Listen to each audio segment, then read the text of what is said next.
Halo, assalamualaikum teman-teman. Mari kita bahas wisuda ya dan juga dampak psikologisnya.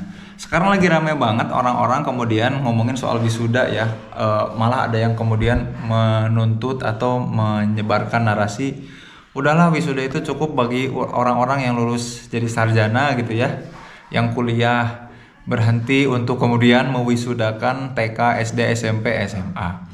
Tapi sebetulnya saya mau bahas nih, wisuda itu dari mana, simbol-simbol dalam wisuda dan selebrasi wisuda itu untuk apa, lalu kemudian dampak psikologisnya apa ya kalau kemudian kita membiasakan wisuda dari mulai TK, SD, SMP, dan SMA. Salah satu yang paling khas dari wisuda adalah menggunakan toga ya.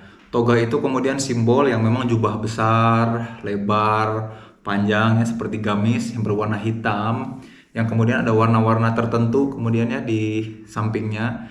Itu tuh nunjukin seseorang yang kemudian udah melampaui atau melewati kegelapan dunia, kegelapan pengetahuan, dia mulai menemukan titik terang. Jadi itu simbol, sebetulnya simbol orang-orang yang berpindah dari tadinya nggak tahu apa-apa, gelap terhadap fenomena-fenomena dunia, jadi agak terang lah gitu ya. Dan ini juga, simbol ini juga jadi simbol kritik sebetulnya. Simbol kritik kenapa? Karena orang-orang yang menggunakan jubah besar pada zaman itu tuh, zaman dulu adalah orang-orang yang kemudian anti kritik gitu ya. Orang-orang yang ngerasa mereka paling tahu ilmu ya. Maka dikritik. Jadi tiap orang yang kemudian lulus dari sebuah kampus atau universitas bisa mendefense teori-teori atau menemukan sebuah teori, jadi promovendus, dipromosikan, itu biasanya pakai toga. Dalam rangka apa? Dalam rangka kemudian nunjukin bahwa dia udah berpindah atau udah hijrah dari tadinya kegelapan menuju masa-masa di mana lebih terang, lebih jelas, lebih benderang. Awalnya seperti itu ya. Jadi wisuda itu dengan simbol toganya kemudian jadi cara bentuk ekspresi kritik, jadi simbol perpindahan antara orang yang tadinya nggak tahu apa-apa jadi tahu sesuatu. Tadinya seperti itu ya. Tapi kemudian sekarang wisuda ya biasa lah ya, pergeseran makna. Jadi selebrasi di dalam institusi pendidikan bahwa yang menunjukkan telah selesainya dilakukan program pendidikan tertentu ya, atau jenjang pendidikan tertentu. Nah, ini punya efek psikologis yang beda-beda ya, atau macam-macam. Yang pertama ya, efek psikologisnya bagi orang tua sebetulnya. Jadi wisuda itu semacam selebrasi yang mau nunjukin bahwa orang tua itu sanggup dan mampu untuk mendidik anaknya, mampu menyekolahkan anaknya. Maka sebetulnya wisuda ini penting buat siapa? Bukan buat si anak, bukan buat anak itu yang udah menyelesaikan jenjang, tapi penting buat orang tuanya. Kenapa?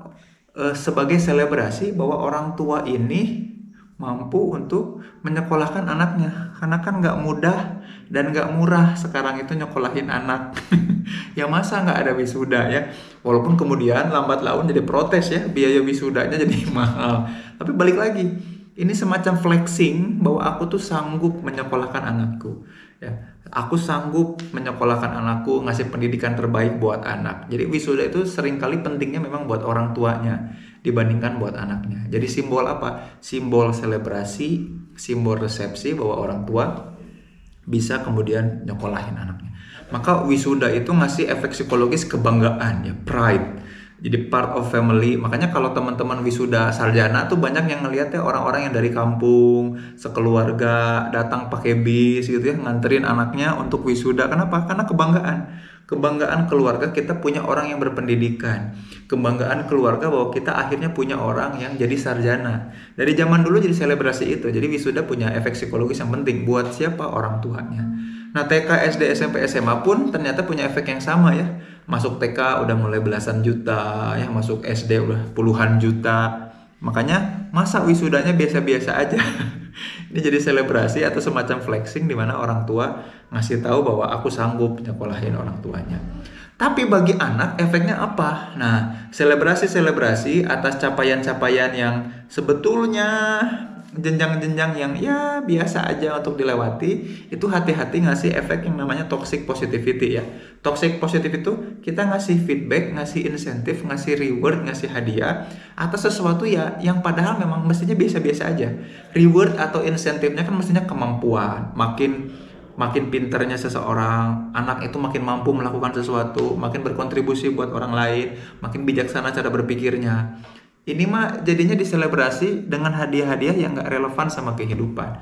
Saya kadang suka mengkritik ya teman-teman mahasiswa yang saya bimbing gitu ya. Baru beres seminar proposal udah merayakan dengan pakai selempang, spanduk, dikasih bunga gitu ya. Baru lulus sidang padahal belum ngerevisi, udah kemudian dikasih selempang, selamat, sarjana.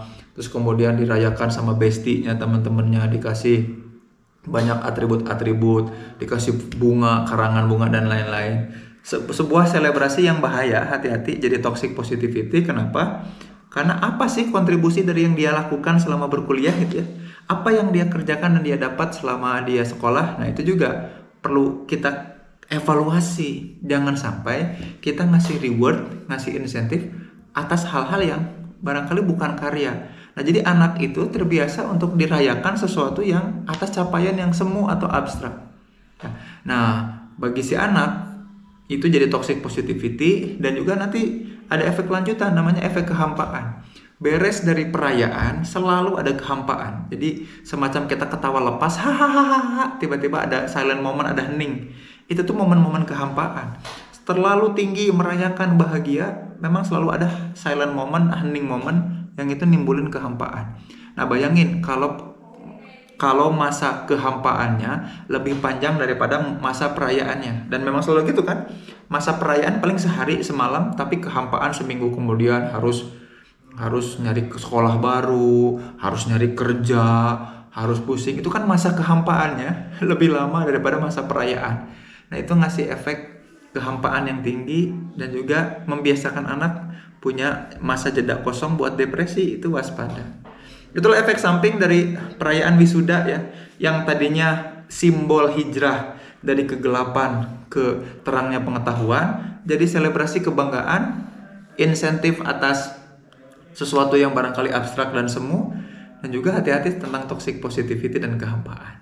Mudah-mudahan video ini membantu ya, tidak sepakat tidak apa-apa ya, barangkali memang wisuda itu bagian dari kebanggaan kita juga. Jangan kemana pamit, sampai jumpa di video selanjutnya. Assalamualaikum warahmatullahi wabarakatuh.